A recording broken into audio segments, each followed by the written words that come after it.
જંબુસર મહાપુરા ગામે જવાના માર્ગે રેલવે દ્વારા જે ડાયવર્ઝન આપવામાં આવ્યું છે તે માથાના દુખાવા સમાન છે। જંબુસર મહાપુરા જવાના મુખ્ય જોડતા રોડ રેલવે પાસેથી પસાર થાય છે। હાલ જ વરસાદ પહેલા આ રેલવેના કોન્ટ્રાક્ટર દ્વારા માટીકામ કરવામાં આવ્યું છે। આ માટીકામ છેક રોડ સુધી માટી પુરાણ કરી દીધી છે। આ રેલવે કોન્ટ્રાક્ટર દ્વારા સાઇટ પર પાણીનો કોઈ નિકાલ રાખેલ નથી, જેથી માટી ધોવાઈને રોડ પર આવે છે અને ખૂબ મોટા પાયે કીચડ થાય છે। બીજું કે રેલવેનું નાળું બનાવી દેવાથી મહાપુરા જવા ખાડામાં ડાયવર્ઝન આપવામાં આવ્યું છે। આ ડાયવર્ઝન માટીથી બનાવવામાં આવ્યું છે।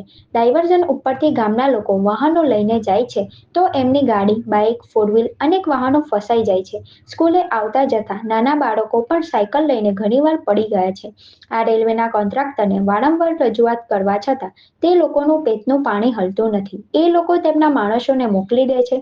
તેમના માણસો આવે છે તે મન ફાવે જેવા તેવા જ્યાં ફાવે ત્યાં ફેંકીને જતા રહે છે। ઘણીવાર તો આ લોકો એવા દગલા કરી દે છે તો મહાપુરા ગામે જવાના રસ્તા બંને બાજુથી બંધ કરી દે છે। મહાપુરા ગામની અંદર જો કોઈ બીમાર થાય અને 108ને કોલ કરે તો આ 108 ગામમાં આવી ના શકે એવી પરિસ્થિતિ ઊભી કરી દે છે।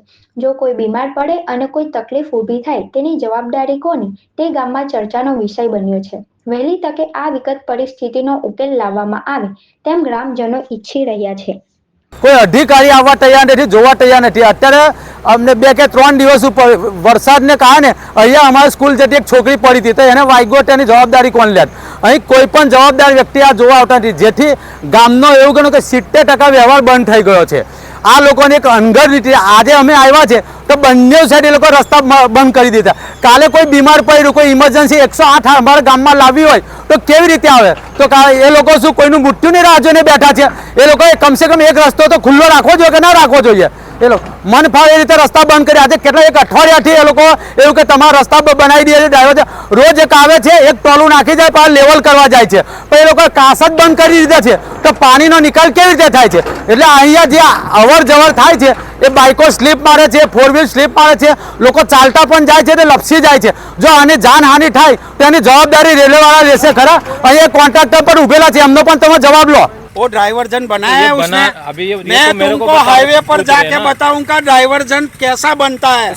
माटी से डाइवर्जन नहीं बनता है। आप मेरे को पूछोगे तो मैं क्या मैं माजी सरपंच सुरेश भाई बोल रहा हूँ, महापुरा वाला।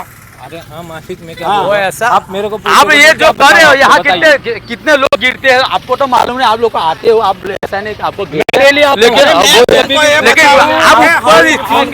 गाँव लोग वाले आए रोड नहीं चाहिए। तुम मेरी गाड़ी पर बैठ कर तुम गाड़ी निकालो, निकलेगा? फिर भी पता चला तो उसको मालूम ही है। तुम बैठ जाओ मेरी गाड़ी पे। मैं तो इधर इसीलिए तो मैं तकलीफ दूर करने के लिए तो आया हूँ कि तुम फोन लगाओ।